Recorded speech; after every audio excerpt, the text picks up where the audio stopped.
اگر آپ کو میری یہ ویڈیو پسند آئے تو like, comment and share, subscribe کرنا مت بھولیے۔ السلام علیکم معزز ناظرین، جیسے کہ آپ لوگ جانتے ہیں ہم پڑھ رہے ہیں سیرت نبوی صلی اللہ علیہ وآلہ وسلم، لیکن شروع کرنے سے پہلے میری آپ سب سے گزارش ہے کہ ایک دفعہ نبی کریم صلی اللہ علیہ وآلہ وسلم پر درود شریف پڑھ دیں، اور اس کے بعد جہاں بھی نبی کریم صلی اللہ علیہ وآلہ وسلم کا نام مبارک آئے وہاں پر درود شریف ضرور پڑھیں، اور اگر آپ درود شریف نہیں پڑھ سکتے تو کم از کم صلی اللہ علیہ وآلہ وسلم ضرور کہیں۔ تو چلیں شروع کرتے ہیں۔ اس کا باب نمبر 56 ہے، جس کا نام ہے مدینہ منورہ میں اسلامی معاشرے کا آغاز۔ مسلمان پتھروں سے بنیادیں بننے لگے۔ بنیادیں تقریباً 3 ہاتھ یعنی 4.5 فٹ گہری تھیں، اس لیے اینٹوں کی تعمیر اٹھائی گئی۔ دونوں جانب پتھروں کی دیواریں بنا کر کھجور کی ٹہنیوں کی چھت بنائی گئی اور کھجور کے تنوں کے ستون بنائے گئے۔ دیواروں کی اونچائی انسانی قد کے برابر تھی۔ ان حالات میں کچھ انصاری مسلمانوں نے کچھ مال جمع کیا۔ وہ مال آپ صلی اللہ علیہ وآلہ وسلم کے پاس لائے اور عرض کیا، اے اللہ کے رسول، اس مال سے مسجد بنائیے اور اس کو آراستہ کیجیے۔ ہم کب تک چھپر کے نیچے نماز پڑھیں گے؟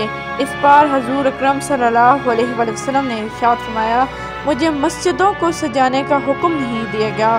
اسی سلسلے میں ایک اور حدیث کے الفاظ یہ ہیں، قیامت قائم ہونے کی ایک نشانی یہ ہے کہ لوگ مسجدوں میں آرائش و زیبائش کرنے لگیں گے، جیسے یہود اور نصارا اپنے کلیسائیوں اور گرجوں میں زیب و زینت کرتے ہیں۔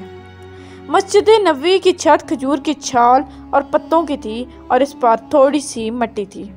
جب بارش ہوتی تو پانی اندر ٹپکتا، یہ پانی مٹی ملا ہوتا، اس سے مسجد کے اندر کیچڑ ہو جاتا۔ یہ بات محسوس کر کے صحابہ اکرام رضی اللہ تعالیٰ عنہ نے عرض کیا، یا رسول اللہ، اگر آپ حکم دیں تو چھت پر زیادہ مٹی بچھا دی جائے تاکہ اس میں سے پانی نہ رسے، مسجد میں نہ ٹپکے۔ آپ صلی اللہ علیہ وآلہ وسلم نے ارشاد فرمایا، نہیں، کیوں نہیں، رہنے دو۔ مسجد کی تعمیر کے کام میں تمام مہاجرین اور انصار صحابہ نے حصہ لیا، یہاں تک کہ خود حضور نبی کریم صلی اللہ علیہ وسلم نے بھی اپنے ہاتھوں سے کام کیا۔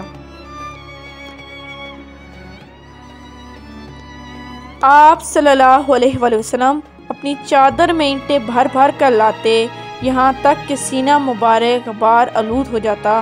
صحابہ اکرام رضی اللہ تعالیٰ عنہ نے حضرت صلی اللہ علیہ وآلہ وسلم کو اینٹیں اٹھاتے دیکھا تو وہ اور زیادہ جان فشانی سے اینٹیں ڈھونڈنے لگے۔ یہاں اینٹوں سے مراد پتھر ہیں۔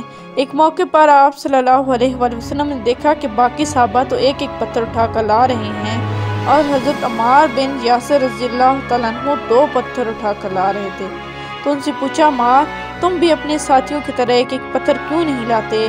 انہوں نے عرض کیا، اس لیے کہ میں اللہ تعالیٰ سے زیادہ اجر و ثواب چاہتا ہوں۔ حضرت عثمان بن مظعون رضی اللہ تعالیٰ عنہ بہت نفیس اور صفائی پسند تھے۔ وہ بھی مسجد کی تعمیر کے لیے پتھر ڈھو رہے تھے۔ پتھر اٹھا کر چلتے تو اس کو اپنے کپڑوں سے دور رکھتے تاکہ کپڑے خراب نہ ہوں۔ اگر مٹی لگ جاتی تو فوراً چٹکی سے اس کو جھاڑنے لگ جاتے۔ دوسرے صحابہ دیکھ کر مسکرا دیے۔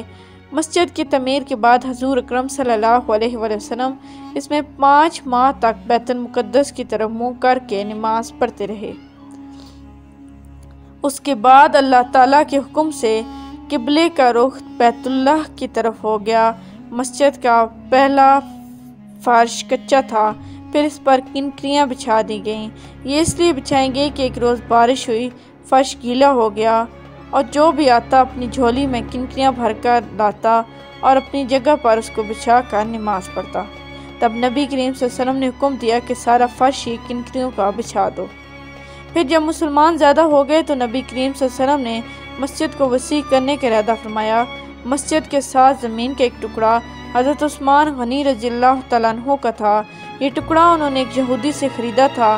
جب حضرت عثمان رضی اللہ تعالیٰ عنہ کو معلوم ہوا کہ حضور صلی اللہ علیہ وآلہ وسلم مسجد کو وسیع کرنا چاہتے ہیں تو انہوں نے عرض کیا، اے اللہ کے رسول، آپ مجھ سے زمین کا یہ ٹکڑا جنت کے ایک مکان کے بدلے میں خرید لیں۔ چنانچہ نبی کریم صلی اللہ علیہ وآلہ وسلم نے زمین کا وہ ٹکڑا ان سے لے لیا۔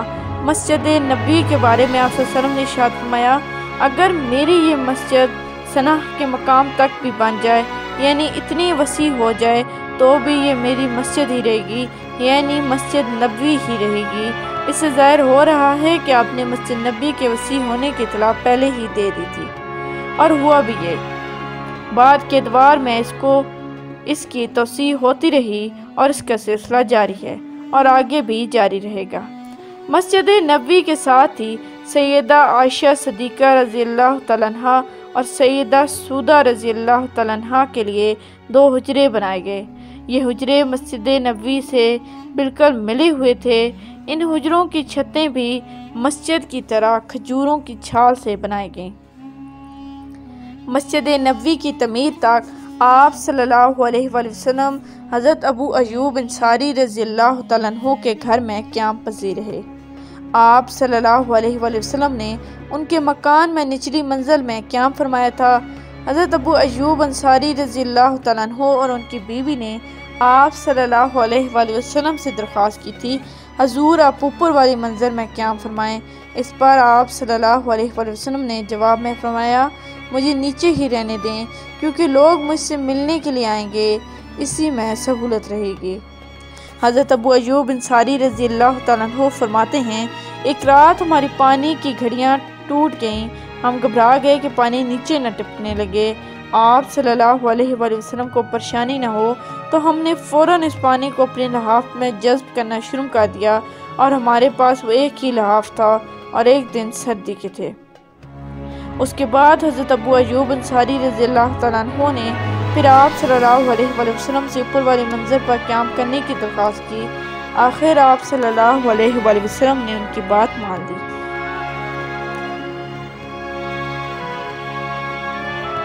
ان کے گھر کے قیام کے دوران آپ صلی اللہ علیہ وآلہ وسلم کے لیے کھانا حضرت اسد بن زارہ اور حضرت سعد بن عبادہ رضی اللہ تعالیٰ عنہ کی ہاں سے بھی آتا تھا۔ اس تعمیر سے فارغ ہونے کے بعد حضور اکرم صلی اللہ علیہ وآلہ وسلم نے حضرت زید بن حارثہ اور حضرت زید بن رافع رضی اللہ تعالیٰ عنہ کو مکہ بھیجا تاکہ حضور اکرم صلی اللہ علیہ وآلہ وسلم کے گھر والوں کو لے آئیں۔ حضور اکرم صلی اللہ علیہ وآلہ وسلم نے انہیں سفر میں خرچ کرنے کے لیے 500 درہم اور 2 اونٹ دیے۔ رہبر کے طور پر ان کے ساتھ عبداللہ بن عریقت کو بھیجا۔ سیدنا ابو بکر صدیق رضی اللہ تعالیٰ عنہ نے یہ اخراجات برداشت کیے۔ ان کے گھر والوں کو لانے کی ذمہ داری بھی انہیں ہی سونپی گئی۔ اس طرح یہ حضرات مکہ معظمہ سے آپ صلی اللہ علیہ وآلہ وسلم کی صاحبزادیوں حضرت فاطمہ رضی اللہ تعالیٰ عنہ، حضرت ام کلثوم رضی اللہ تعالیٰ عنہ، حضرت صلی اللہ علیہ وسلم کی اہلیہ محترمہ حضرت سودہ بنت زمع رضی اللہ تعالیٰ عنہ اور دایا ام ایمن رضی اللہ تعالیٰ عنہ جو زید بن حارثہ رضی اللہ تعالیٰ عنہ کی اہلیہ تھی، اور ان کے بیٹے حضرت اسامہ بن زید رضی اللہ تعالیٰ عنہ کو لے کر مدینہ منورہ آ گئے۔ حضرت اسامہ بن زید رضی اللہ تعالیٰ عنہ آپ صلی اللہ علیہ وآلہ وسلم کی دایا کے بیٹے تھے اور آپ صلی اللہ علیہ وآلہ وسلم کو حد درجہ عزیز تھے۔ آپ صلی اللہ علیہ وآلہ وسلم کی بیٹی حضرت زینب رضی اللہ تعالیٰ عنہ چونکہ شادی شدہ تھیں اور ان کے شوہر اس وقت تک مسلمان نہیں ہوئے تھے، اس لیے انہیں ہجرت کرنے سے روک دیا گیا۔ حضرت زینب رضی اللہ تعالیٰ عنہ نے بعد میں ہجرت کی تھی اور اپنے شوہر کو کفر کی حالت میں مکہ ہی چھوڑ آئی تھیں۔ ان کے شوہر ابو العاص بن ربیع رضی اللہ تعالیٰ عنہ تھے۔ یہ غزوہ بدر کے موقع پر کافروں کے لشکر میں شامل ہوئے، گرفتار ہوئے، لیکن انہیں چھوڑ دیا گیا، پھر یہ مسلمان ہو گئے۔ آپ صلی اللہ علیہ وآلہ وسلم کی چوتھی بیٹی حضرت رقیہ رضی اللہ تعالیٰ عنہ اپنے شوہر حضرت عثمان رضی اللہ تعالیٰ عنہ کے ساتھ پہلے ہی حبشہ ہجرت کر گئی تھیں۔ یہ بعد میں بھی حبشہ سے مدینہ پہنچے تھے۔ حضرت ابو بکر رضی اللہ تعالیٰ عنہ کے گھر والے بھی ساتھ ہی مدینہ منورہ آ گئے۔ ان میں ان کی زوجہ محترمہ حضرت ام رومان، حضرت عائشہ صدیقہ اور ان کی بہن حضرت اسماء رضی اللہ تعالیٰ عنہ شامل تھیں۔ حضرت ابو بکر صدیق رضی اللہ تعالیٰ عنہ کے بیٹے حضرت عبداللہ رضی اللہ تعالیٰ عنہ بھی ساتھ آئے۔ حضرت ابو بکر صدیق رضی اللہ تعالیٰ عنہ کی زوجہ حضرت رومان رضی اللہ تعالیٰ عنہ کے بارے میں نبی کریم صلی اللہ علیہ وآلہ وسلم نے فرمایا تھا، جس شخص کو جنت کی حوروں میں سے کوئی حور دیکھنے کی خواہش ہو وہ رومان کو دیکھ لے۔ ہجرت کے سفر میں حضرت اسماء رضی اللہ تعالیٰ عنہ کو مدینہ منورہ پہنچنے سے پہلے قباء میں ٹھہرنا پڑا۔ ان کے ہاں حضرت عبداللہ بن زبیر رضی اللہ تعالیٰ عنہ پیدا ہوئے۔ بچے کی پیدائش کے بعد مدینہ پہنچی اور اپنا بچہ آپ صلی اللہ علیہ وآلہ وسلم کی گود میں برکت حاصل کرنے کے لیے پیش کیا۔ یہ ہجرت کے بعد مہاجرین کے ہاں پہلا بچہ تھا۔ ان کی پیدائش پر مسلمانوں کو بے حد خوشی ہوئی، کیونکہ کفار نے مشہور کر دیا تھا کہ جب سے رسول اللہ صلی اللہ علیہ وآلہ وسلم اور مہاجرین مدینے آئے ہیں ان کے ہاں کوئی نرینہ نہیں ہوئی، کیونکہ ہم نے ان پر جادو کر دیا ہے۔ حضرت عبداللہ بن زبیر رضی اللہ تعالیٰ عنہ کے پیدائش پر ان لوگوں کی یہ بات غلط ثابت ہو گئی اور اس لیے مسلمانوں کو بہت خوشی ہوئی۔ مسجد نبوی کی تعمیر مکمل ہو گئی تو رات کے وقت اس میں روشنی کا مسئلہ سامنے آیا۔ اس گھر سے پہلے کھجور کی شاخیں جلائی گئیں۔ پھر حضرت تمیم داری رضی اللہ تعالیٰ عنہ مدینہ منورہ آئے تو اپنے ساتھ قندیلیں، رسیاں اور زیتون کا تیل لائے۔